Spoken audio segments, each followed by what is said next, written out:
ay itaas at ikaw ay lahat ay magsabi, Diyos ay buhay. Lahat ay magsabi, Diyos ay buhay. Lahat ay magsabi, Diyos ay buhay.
O magsiparito kayo, tayo magsisamba at magsiyukod, tayo magsiluhod sa harap ng Panginoon na may lalang sa atin. Sapagkat siya ay ating Diyos at tayo'y bayan ng kanyang pastulan at mga tupa ng kanyang kamay. Ihanda natin ang ating mga sarili sa pananalangin. Tayong lahat ay magdilidili. Aming Diyos at aming Ama, kami po ay nagpapasalamat at nagpupuri sa iyong pangalan sa umagang ito. Salamat, Panginoon, sa pagkakataon na muli mong ibinigay ang pagkakataon na ito, Panginoon, sa bawat isa na makapakinig, Panginoon, ng inyong mga salita. Alam namin, Panginoon, na gumagawa ka ng mga kaparaanan na may pahayag ang mga salita mo, Panginoon, at makarating sa kanilang mga tahanan na nanonood, Panginoon, ng live na ito, Panginoon, at ng iba pang mga platforms, Panginoon, na ginagamit mo, Panginoon, para mapadala ang mga salita mo, Panginoon, sa lahat ng mga tao. Kaya, Panginoon, sa umagang ito, ang aming panalangin, buklurin mo kami ng inyong pag-ibig, Panginoon, buklurin mo kami ng inyong kapayapaan, Panginoon, gayon din, Panginoon, ng inyong banal na Espiritu, Panginoon, na siyang magtuturo sa amin sa umagang ito at ihahanda kami, Panginoon, para sa mga salita mo na dadalhin sa amin na mensaherong gagamitin mo, Panginoon, para ibahagi ang inyong mga salita. Sa umagang ito, Panginoon, purihin ka at dakilain ka, Panginoon. Ito po ang aming panalangin sa pangalan ni Jesus. Amen.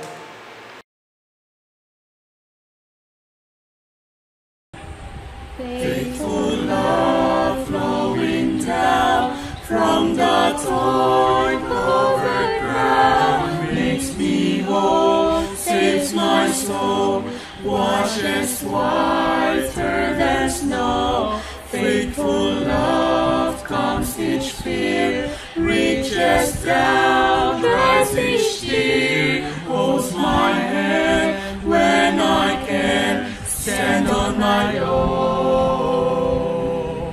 Faithful love, from above, came to earth to show the Father's love, and I'll never be the same, for I see faithful love face to face, and Jesus is His name. Faithful love is a friend, just when hope seems to end. Welcome face, sweet embrace, tender touch filled with grace. Faithful love, endless power, living flame, spirit's fire, burning bright in the night, guiding my way. Faithful love, from above, came to earth to show the Father's love, and I'll never be the same, for I see faithful love face to face, and Jesus is His name. For I see faithful love face to face, and Jesus is His name.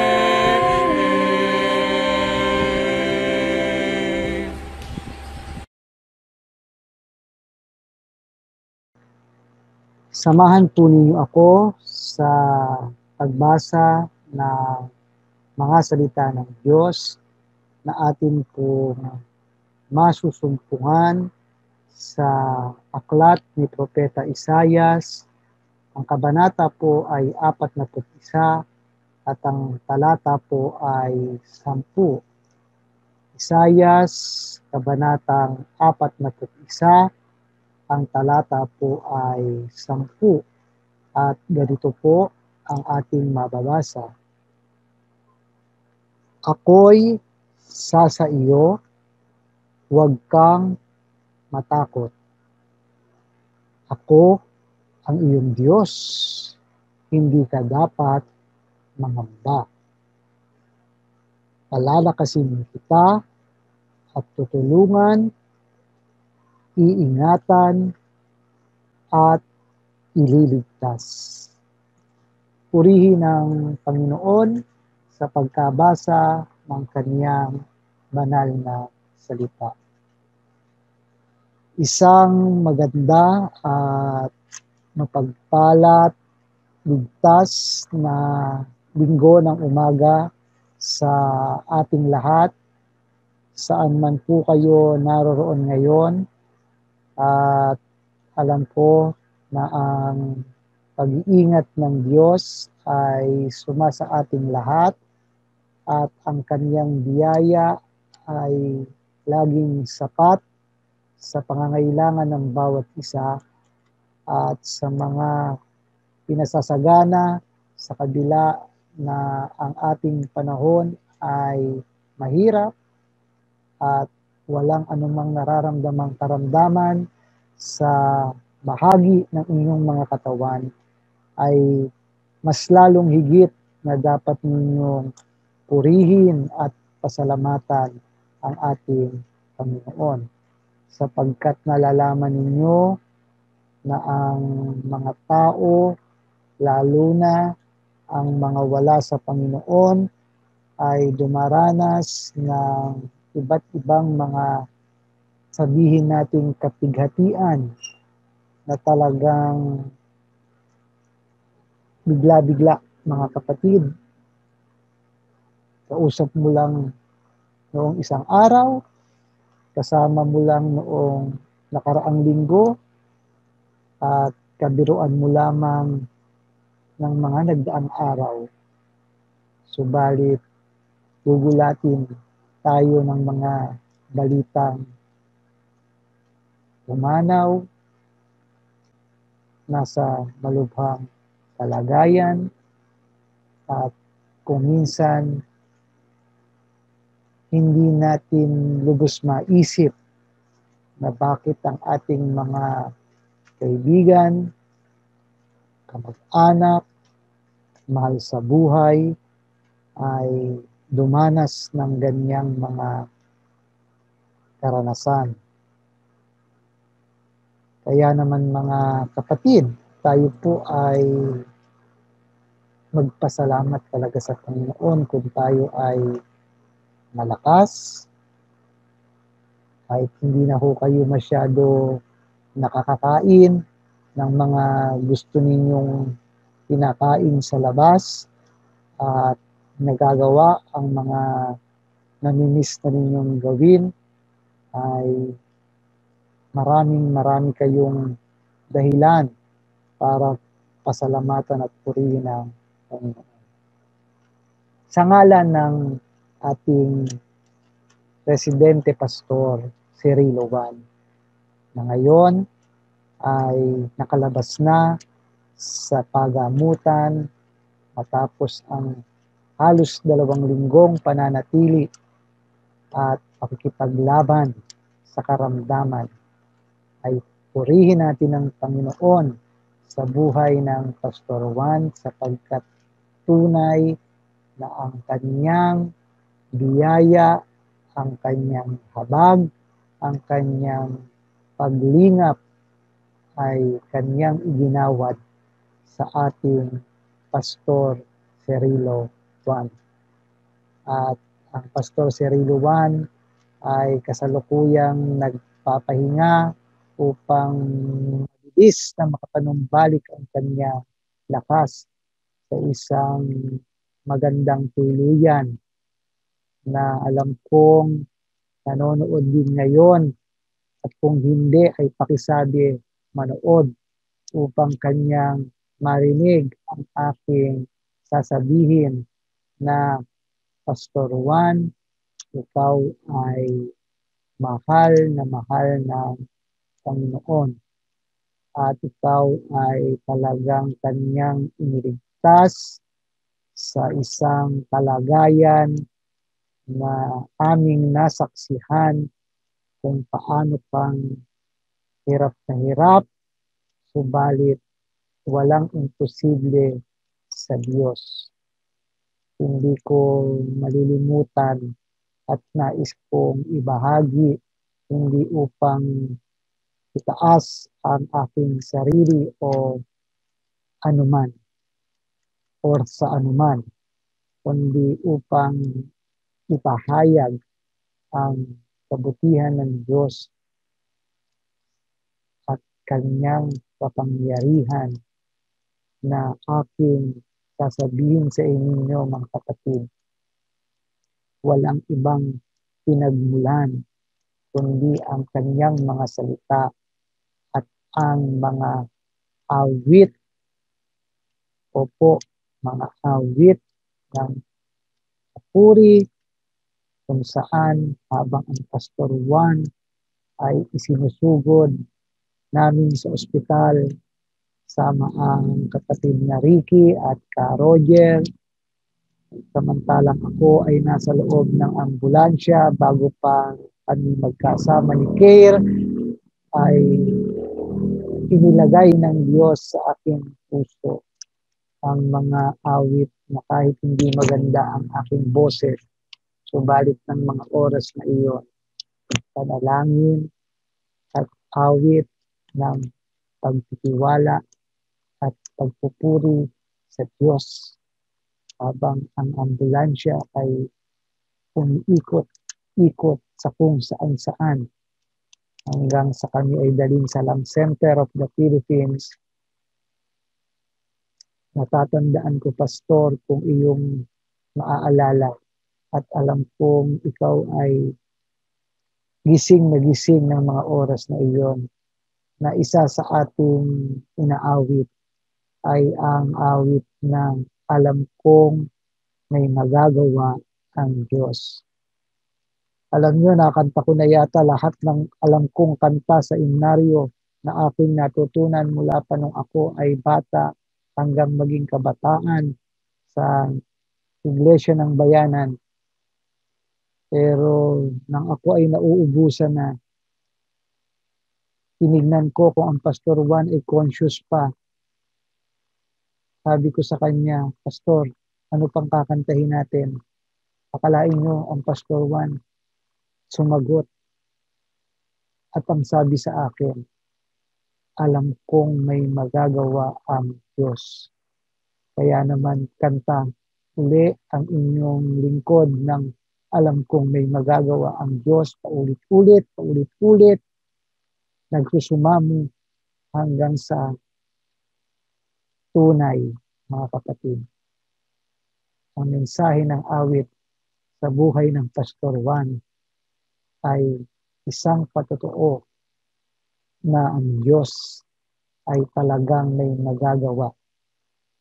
Na kapag kanyang ninais, kanyang niloob, walang imposible sapagkat ang Diyos ay Diyos ng himala. Ito'y napatunayan ko sapagkat walang ibang Diyos na hihigit sa ating Diyos. Sabi ko nga, kahit mag-aral kayo ng tungkol sa iba't ibang Diyos sa kasaysayan ng daigdig, walang ibang Diyos na nabuhay, namatay, at nabuhay na magmuli maliban sa ating Panginoong Hesukristo.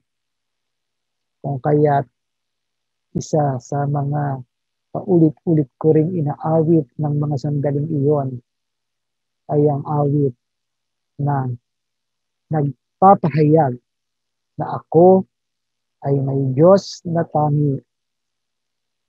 Patid ko sa aking puso na siya'y nabubuhay. Usap ko, akbay, saan man dumatal, siya'y buhay, si Kristo ay buhay. Purihin ang Panginoon sa mga katotohanan na yan at pinatunayan ng ating Diyos ang kanyang kapangyarihan. Bagaman meron din tayong mga kapatid na pumapanaw at patuloy na nakikipaglaban sa banig ng karamdaman, ay huwag natin iisipin, mga minamahal na kapatid, na ang Diyos ay may pinipili o pinapaboran, kundi tanggapin natin ang katotohanan sa ating mga buhay na lahat ng nangyayari ay nangyayari ayon sa kanyang itinakda at ayon sa kanyang kalooban. Sa ating panahon na tayo ay natatakot din kahit na tayo ay nagpapahayag ng ating pananampalataya, ay nariyaan na hindi maiwasan na meron pa rin tayong nadadamang takot sa ating mga puso. Subalit gaya ng mga salita ng Panginoon na aking binasa sa inyo at nais kong ulitin at nais kong inyong sauluhin at paulit-ulitin sa inyong isip. Isaiah chapter 41 verse 10, ang sabi ng Panginoon, ako'y sa iyo. Huwag kang matakot. Ulitin po natin yon. Huwag kang matakot. Kaya kapatid, kung ikaw ay nakadarama ng anumang pagkatakot sa mga sandaling ito, ang Panginoon ang nagsasalita sa kanyang banal na aklat. Ang Biblia ang nagsasabi na ako'y sa iyo, huwag kang matakot, ako ang iyong Diyos, hindi ka dapat mangamba. Kaya yung mga nag-worry, okay lang po. Pero sa Panginoon, kung tayo po ay makikinig sa Kanya, huwag kang mangamba. Bakit? Sapagkat ang sabi ng Panginoon, palalakasin kita at tutulungan, iingatan, at higit sa lahat, ililigtas. Sa buhay ng Pastor Juan, hindi maikakaila ang takot na aming nadama. Mula pa lang sa fasa pastoral nang aming nakikita ang kanyang kalagayan, subalit sa patuloy ng pagtitiwala, pariyan ang Pastor Juan, nakikita ko kung paano lumuha sa kanyang pag-aalala. Naroon ang takot na walang katiyakan na kung aming dadalhin ang Pastor Juan sa ospital, ano ang mangyayari sa kanya. Subalit, mga kapatid, pananampalataya ang nagbigay ng lakas ng loob sa akin at sa aking mga nakasama ng alam naming mapanganib, subalit ang Diyos ang naglagay sa aming mga puso ng malasakit na ito. At hindi ko ito ipinagmamalaki sa inyo, kundi aking sinasabi sapagkat mga kapatid, ng mga oras na iyon, kahit ako ay natatakot, nangangamba, mas nangibabaw ang aking pagtitiwala sa Diyos na hindi ako pababayaan at hindi kami hahayaan ng Diyos na magkasakit pagkatapos na magawa namin ang aming tungkulin na sa aming palagay ni na Ricky, sa Roger, at ang ating nurse na pamangkin, si Lou Jane. Napakabuti ng Diyos. Akalain nyo na kami ang mga talagang masasabi ko na nagkaroon ng close contact sa ating pastor. Subalit, paglabas ng aming swab test result, lahat kami ay nagnegatibo. In fact, si Lou Jane, ang nurse na tumingin ay hindi nakapasok ng ilang araw sapagkat nakadama ng pagsama ng pakiramdam, kaya patuloy natin siyang isama sa panalangin. Subalit sa kanyang unang swab test ay nag-negative at kinakailangang ulitin dahil patuloy ang pagsama ng pakiramdam. Subalit kahapon, mga kapatid, isang message ang aking natanggap kay Eugene at nagsabing, Tito, negative uli ang aking swab test. Purihin ang Panginoon, hindi po ba? Napakabait ng Diyos. Napakabait ng ating Diyos. Alam ko na sa bawat isa sa atin, ang Panginoon ay may ginagawang mabuti. At huwag tayong magpatalo sa takot na ating nadadama. Sapagkat ang Diyos ay pag-ibig at ang pag-ibig na yan ang ating panghawakan. Ang aklat ng Roma na isinulat ng Apostol Pablo sa Kabanatang 8, kung meron kayong mahabang oras, and I'm sure lahat tayo merong mahabang oras kapagkat tayo ay nasa ating mga tahanan. Alam niyo ang Roma chapter 8 ay inyong pagbulay-bulayan sapagkat sa kabanatang iyan ng aklat ng mga Roma ay makikita ninyo ang pag-ibig ng Diyos sa atin. Ang kabanatang 8 ng Roma ay masasummarize sa 3 mahalagang punto na ating ilagay sa ating mga puso at isip.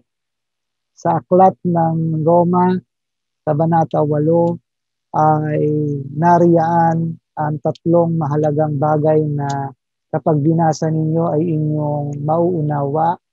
Una, ang pamumuhay ayon sa Espiritu ng Diyos na tayo mga kapatid ay nasa panahon na ang ating Panginoong Hesus ay hindi na natin kapiling gaya ng mga alagad niya noong panahon niya dito sa lupa. Subalit itong banal na Espiritu ang ibinigay sa atin na maging ating taga-aliw, patnubay at ating maging kasama sa araw-araw ng ating buhay, lalo na sa mga panahon na tayo ay may bagabag at mga kinakaharap na takot. Siya ang ating gabay, siya ang ating patnubay. Nariyaan, tinuturo sa atin kung paano tayo ay mamuhay ayon sa Espiritu, na ang ating katawan ay dumarating sa mga pagkakataon na humihina, tayo ay nagkakaroon ng karamdaman, tayo ay nadadala ng mga tukso, ng mga pagsubok na nais gawin sa atin ng ating kaaway. At pinahihintulutan ng Diyos kung paanong pinahintulutan ang kaaway ng Diyos sa buhay ni Job. Pero magtiwala kayo na ang Diyos din ang nagbibigay sa atin ng kalakasan at ng paraan para natin malagpasan yan. At ang ikalawa ay mauunawa natin sa Roma chapter 8 ang kalwalhatiang sa atin, yung pangako ng Diyos ay malinaw na mababasa natin diyan na tayo ay nabubuhay sa mundo na walang katiyakan, na hindi natin alam kung ano ang mangyayari bukas sa mga susunod na araw, linggo, buwan, taon. Pero ang Panginoon ay may pangako at sinasabi diyan na hindi dito sa mundong ito ang ating talagang tunay na bayan. At itong ating mga pinagdaraanan ay bahagi ng mga pagsubok na ating nararanasan, pero may kalwalhatian sa atin na masasabi nating ito ang pangako ng Diyos, na kahit na tayo ay pumanaw sa buhay na ito, nandun yung pangako niya na kaligtasan. At sa Roma 8 din ay mababasa natin ang pag-ibig ng Diyos sa mga anak niya. Partikular dito sa kanyang sinasabi sa talatang 31 na ganito po ang ating mababasa, Roma Kapitulo 8, talatang 31, na ang sabi, mga minamahal, ano pa ang masasabi natin tungkol dito? Kung ang Diyos ay panig sa atin, sino ang makalalaban sa atin? Kung ang sarili niyang anak ay hindi niya ipinagkait, sa halip ay ibinigay para sa ating lahat, hindi kaya niya kayang ibigay sa atin ang lahat. Ibibigay niya ito ng masagana sapagkat ang Diyos ay pag-ibig. Nakita ninyo mga kapatid yung pag-ibig ng Diyos na kung ang Panginoong Yesus ay nagawa niyang ipagkaloob sa atin, ano pang bagay ang pwede nating isipin na hindi niya kayang ibigay sa atin kung kanyang loloobin. Mga minamahal, sabi sa talatang 39 ng Kapitulo 8 ng Roma, ang kataasan o ang kalaliman o alinmang nilalang ay hindi makapaghihiwalay sa atin sa pag-ibig ng Diyos na ipinagkaloob sa atin sa pamamagitan ni Kristo Jesus na ating Panginoon. Alam po ninyo, ayokong magbigay ng maraming talata, kaya sinasabi ko sa inyo, basahin po ninyo pagkatapos nito at pagbulay-bulayan ang Kapitulo 8 ng Aklat ng Roma, sapagkat sa kabanatang yan, sa ating panahon, ay masusumpungan natin ang mga sagot sa ating hinahanap. Diyan natin makikita yung kalakasan na kahit tayo ay hindi marunong manalangin at minsan hindi na natin alam kung ano pa ang ating idadalangin. Paulit-ulit tayo, minsan para ba tayong hindi na makapagsabi ng kung ano ang mga tamang salita na lumabas sa ating bibig. Alam niyo sa talatang 26, sabi rito mga kapatid, gayon din naman, tinutulungan tayo ng Espiritu sa ating kahinaan sapagkat hindi tayo marunong manalangin ng nararapat. Pakalinaw po, di ba? Kaya't ang Espiritu ang namamagitan para sa atin at dumarating sa paraan hindi natin kayang sambitin. Ganyan ka buti at ganyan ka gracious ang ating Panginoon. Na sa pamamagitan ng banal na Espiritu, yung bang kahit mga salita na hindi natin masambit, alam niyo siya yung naglalagay sa ating puso, sa ating isip, para lang tayo ay lumapit at dumulog sa Kanya. Mga kapatid, sa chapter 8 ng Rome ay 3 katotohanan ang inyong pulutin na ang Diyos ay para sa iyo. Ang Diyos ay para sa iyo sa kabila ng iyong mga kahinaan at pagbagsak sa buhay.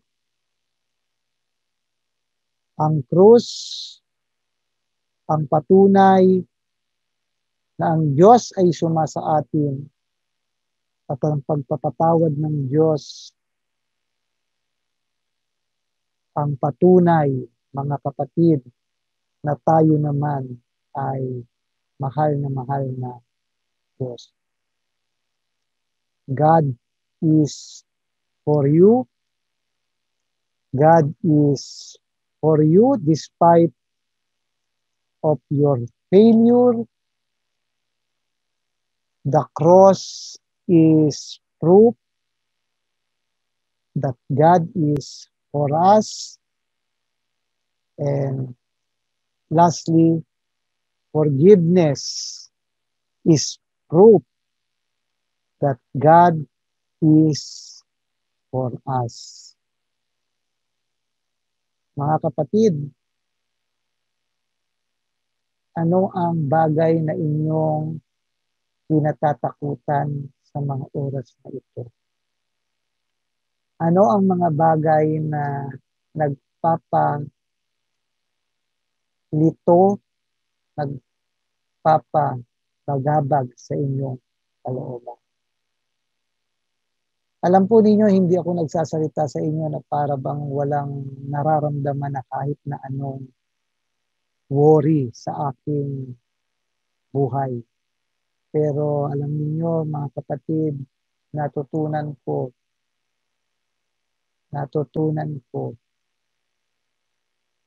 sa aking pag-iisa, lalo na mula nang ako ay mag-self-quarantine at natapos na ito kahapon, kahit nag-negative ang aking swab test, ay ipinagpatuloy ko ang required 14-day self-quarantine. Alam niyo, ang daming realization mga kapatid na ang ating talagang buhay pag kukunin na ng Diyos, pero kapag hindi pa, mas ipadadama niya yung kanyang pag-ibig at yung kanyang kapangyarihan sa ating buhay. Napakabuti ng Diyos at alam niyo, walang araw hanggang makalabas ang Pastor Juan sa ospital na hindi ako tumalangin kasama ng iba pa kayo na alam kong nanalangin din para sa ating pastor. At talagang hinihiling ko na Panginoon, maawa ka, Panginoon, loobin mo, Panginoon, tinulungan mo na kami, lubos-lubusin mo na po, Panginoon, iligtas mo po ang Pastor Juan. Kaya para sa akin at sa pamilya, sa mga pamanggagawa, alam ko pong ang ating panalangin ay talagang sinagot ng ating Panginoon. At napakabuti ng ating Panginoon. Alam niyo, babalikan ko yung sinasabi ko kanina, ang mga awit na nasa ulo at nasa himnaryo.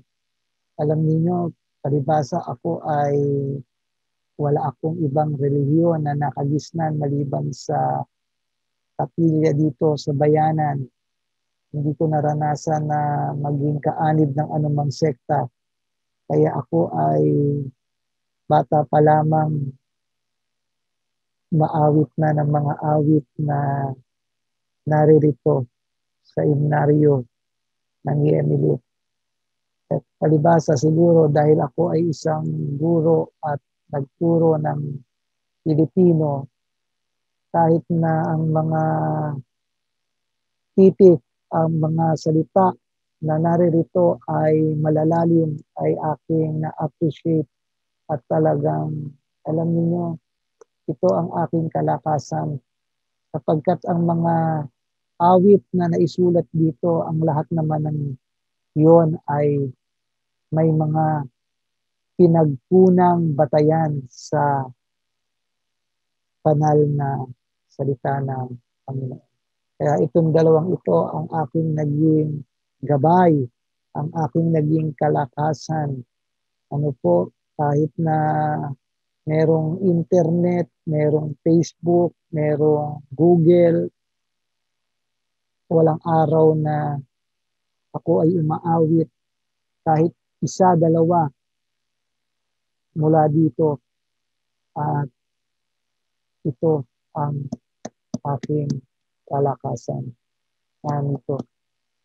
Hindi ako perpekto. Hindi po ako nagsasabi na ako po ay kabanal-banalan. Ako po ay taong nagkakamali rin. Ako po ay taong marami ring mga kahinaan at pagkukulang at may mga panahon na ako po ay talagang nasusubok din ng ating Panginoon. Subalit, kapag tayo ay nasa Panginoon at talagang mahal natin ang Panginoon, alam niyo ang kaaway ay maraming gustong ipaalala sa atin, sa ating mga nakaraan at maraming gustong isumbat sa atin. Pero dito po tayo kumuha ng kalakasan. Dito po tayo humugot ng ating kalakasan. I-rebuke natin ang mga kasinungalingan na inilalagay sa ating isip at puso ng kaaway na kaya niya ginagawa upang tayo ay tuluyang lumayo sa Panginoon. Kaya nga po ako naniniwala na sa panahon ng pandemya, mas kinakailangang tumayo at manindigan ang mga anak ng Diyos na kung ang taong wala kay Kristo ay labis-labis ang kanilang pag-alala, ang kanilang takot. Huwag po tayong sumama sa ganong klase ng mga tao na hindi ko sinabing huwag sumama o huwag makisama sa kanila, kundi ang ibig ko pong sabihin, huwag yung kanilang takot ay maging takot din natin sapagkat kung tayo ay natatakot din mga kapatid, kung paanong natatakot ang mga wala sa Panginoon, ano po ang ating ipinagkaiba sa kanila? Ano po ang patotoo natin na sasabihin sa kanila na tayo ay may Diyos na tanging pinaglilingkuran, na tayo ay may Kristong buhay, na tayo ay hindi pababayaan, hindi iiwan kung tayong mga mananampalataya ay nagpapakita rin ng kaparehong takot gaya nila. Kaya mga kapatid, sa ating patuloy na paglaban sa kalaban na hindi natin nakikita itong pandemya. Sabi nga, maigi pa nagkaroon ng gera na meron tayong mga nakikitang kaaway na pwedeng mapatay sa barilan, pero itong pandemya ay hindi natin malaman kung paano natin papatayin.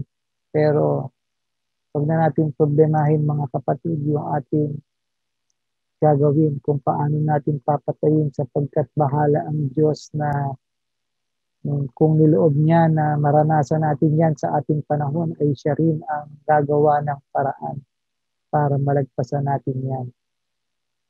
Pagtiwala tayo sa kanyang mga salita, Isaiah chapter 41 verse 10. Fear not. Yun po yun. Huwag kayong matakot. Takot ang ating malakas na kalaban at magpapahina sa ating lahat. Kaya naman panghawakan natin ang kanyang mga salita. Patuloy natin idalangin ang mga kapatid na nasa banig ng karamdaman. Patuloy na nagpapalakas hanggang malagpasan ang resulta ng kanilang test.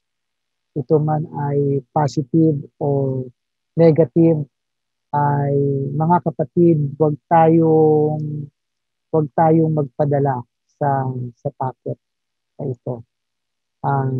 Alam nyo mga kapatid, ang buhay ay isa lang. Huwag na po tayong mag-aksaya ng panahon ng nilalaan natin lahat ng ating panahon sa mga bagay na material. Napatunayan natin mga kapatid na sa panahon ng pandemya, walang mayaman, walang mahirap, walang makapangyarihan, walang mamamatay ang tao. Mayaman, mahirap, may influensya o wala. Kawawa lamang ang mga mahihirap, subalit pag-iisipin natin, kinremate ang mayaman, kinremate ang mahirap. So, mga kapatid, tayo po ay patuloy lamang na magtiwala sa ating Panginoon at wala na tayong iba pang dapat na asahan sa ating buhay kundi siya lamang.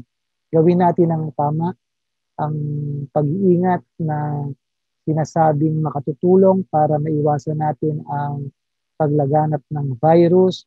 Pero mga kapatid, higit sa mga protocols, higit sa mga paghuhugas at pagsusuot ng face mask, ito po ang ating the best medicine at ito po ang ating mabisang panangga sa ating hinaharap na karamdaman sa ating panahon. At sa ating iglesia na nagdiwang ng kanyang ika-4 na taong anibersaryo noong nakaraang linggo, hindi masyado nabigyan ng pansin yung ginawang tema ng ating Kuya Tanji na ginamit niya yung salitang veritable at 44. Alam niyo ang salitang veritable ay simple lamang ang kahulugan. Hindi masyado ginagamit, pero ang ibig sabihin lamang ng kapatid na Tanji sa kanyang paggamit sa salitang veritable ay upang ipakilala ang bayanan Yemli bilang isang tunay, totoo, at maaasahan, mapapanaligan, veritable. Yan po ang ibig sabihin ng veritable. Totoo, reliable. No po? At napatunayan ito ng mga kapatid sa mga sitwasyong hindi aakalaing magagawa ng ating mga kapatid. Alam niyo kahit kami nag-self-quarantine, ang aming ambag sa ating pastor ay yung malasakit na siya ay madala sa ospital. Subalit pagkatapos noon, nang kami naman ay makauwi na at magsimulang mag-self-quarantine, ang mga kapatid naman sa bayanan ay hindi naging madamot at sila ay kusang nagmalasakit dahil nung mga panahon na kami ay hindi makalabas sa aming mga bahay, nariyaan maya't maya, merong almusal, tanghalian, hapunan, minsan meron pang midnight snack na dumarating. Kaya purihin ang Panginoon sa buhay ng mga kapatid sa bayanan. Patuloy tayong magdasal na talagang matapos na po ang pandemyang ito. Maraming salamat, Panginoon, sa pagkakataon na ibinigay mo sa amin. Patuloy na ikaw ang siyang humipo sa lahat ng mga kapatid na ngayon ay may pinagdaraan ng karamdaman. Ipuin mo, Ama, lahat ng bahagi ng kanilang katawan na mayroong sakit at dalangin ko, Panginoon, na ikaw ang mag-alis ng takot sa kanilang isip at sa kanilang puso. Pagkus palitan mo ito ng kapayapaan, ng kapanatagan, at ng pagtitiwala sa iyong mga salita. Walang imposible sa iyo. Ang lahat ng bagay ay nasa ilalim ng iyong kapamahalaan at ikaw ang Diyos na may kontrol ng lahat ng mga mangyayari at nangyayari sa aming panahon.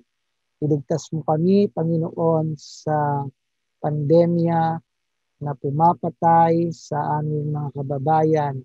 Patnubayan mo ang aming mga leader na maging matalino at paguhin ang kanilang mga puso na talagang mas magkaroon sila ng pagkatakot sa iyo upang gawin ang tama para sa aming bansa.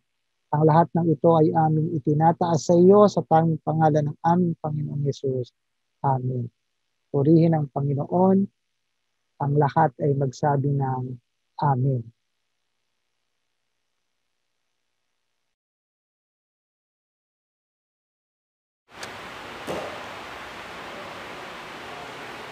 Patuloy, Panginoon, ang aming pagkilala sa iyong kapangyarihan sa aming mga buhay. Patuloy ang aming pagkilala at pagpapasalamat sa iyong ginawa na sa loob ng mahigit na 2 buwan, ang mga nangyari sa aming mga tahanan, nangyari sa mga individual na miyembro ng pamilya po namin, ang ibang mga nagkasakit, na ospital, ang iba'y nasa bahay, ang patuloy na kagalingan ay pinagkaloob mo sa bawat isa sa kanila. Kasama niya, dadyan Panginoon, aming mga kapatid na Rosa, ang aming kapatid na Elby, aming kapatid na Adam, aming kapatid na Miguel, ang pamangkin ng aming kapatid na Caro, kahit yung mga naranasan ng aming kapatid na Raquel, at ang iba pang mga anak mo na hindi nabanggit ang pangalan, subalit nakaranas ng mga karamdaman. Salamat po sa kagalingan na pinagkaloob mo sa kanila. Salamat na sa kabila na walang mga trabaho at hindi nakapagtrabaho ang marami sa amin, mga anak mo, Panginoon, hindi mo pinagkulang. Lahat ng kanilang mga pangailangan ay tinugunan mo. At patuloy po namin, Panginoon, inilalapit sa iyo na kami na patuloy na nakakaranas ng pagpapala mula sa iyo. Huwag lamang namin sarilinin ang mga pagpapala nito. Mag-isip kami na meron din mga taong nangailangan na aming abutin, na hindi ka lamang namin pagtiwalaan, hindi lamang madama namin ang kagalakang nagmumula sa iyo, kundi madama namin na may mga tao na aming pwedeng abutin ng anumang tulong na aming maiabot sa bawat isa sa kanila. Sa kanilang mga tahanan at mga lugaring, tulungan mo ang iyong mga anak na umabot sa pangangailangan ng kanilang kapwa. Maasa kami, Panginoon, na sila po na meron pang mga prayer requests. Ang iba'y na ipahayag, ang iba'y hindi. Katagpuin mo po ang kanilang mga pangailangan. At maranasan nila, Panginoon, ang kapayapaang nagmumula sa iyo at ang katugunan na ikaw rin ang nagkakaloob nito. Sila, Panginoon, na sumapit sa karawan ng kanilang pagsilang dahilan sa mga nangyayaring mga restriksyon sa aming mga kinatitirahan lugar. Hindi po namin naidaos ang mga birthdays, mga anibersaryo sa unang isipan at marahil na iplan gagawin. Subalit, nagpapasalamat po kami sa panibagong taon na pinagkaloob mo sa bawat isa. Taon ng pagsilang, taon ng pag-anibersaryo ng kanilang mga kasama. Pagpalain mo ang aming mga kapatid dito. Alam po namin na kahit sa mga kapisanan mula sa official board, kalalakihan, kababaihan, kabataan, sa aming mga young professionals, mga YA, Panginoon, sa aming mga junior, sa mga bata, Panginoon, sa mga kapisanan ng mga awit, sa aming prayer and praise, sa mga nangunguna, Panginoon, sa mga video recording na katulad dito. Pagpalain mo sila, Panginoon, at patuloy na magamit sa iba't ibang ministeryo para sa iyong katulad. Alam po namin ng lahat ng aming pangailangan, kung meron mang mga kakulangan, madama namin ang kasapatan na nagmumula sa iyo. Salamat po sa tayong pangalan at kapurihan ng aming Panginoon Jesus. Amen.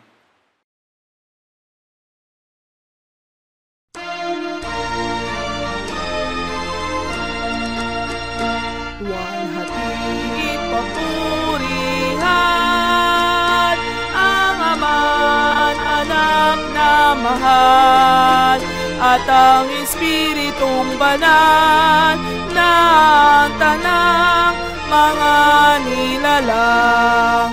Amen.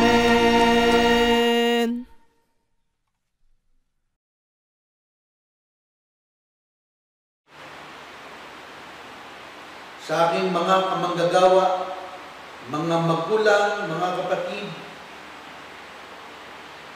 tanggapin natin ang masaganang pagpapala ng ating Diyos sa masalangit. Patuloy natin maranasan ang pag-ibig at pagliligtas ang ating Panginoon Jesus. Maranasan natin ang kapangyarihan, patnubay, gabay ng banal na Espiritu sa ating mga buhay, ngayon at magpakailanman. Amen. Lagi niyo pong antabayanan ang ating online worships na every Thursday, ito po ay midweek, 7:30 p.m. at every Sunday po, 10:30 a.m. Sa panahon ngayon na tayo po ay naka-quarantine, lagi po tayong magsama-sama at manalangin na lahat ng bagay magiging maayos sa ating Panginoon. Maraming salamat.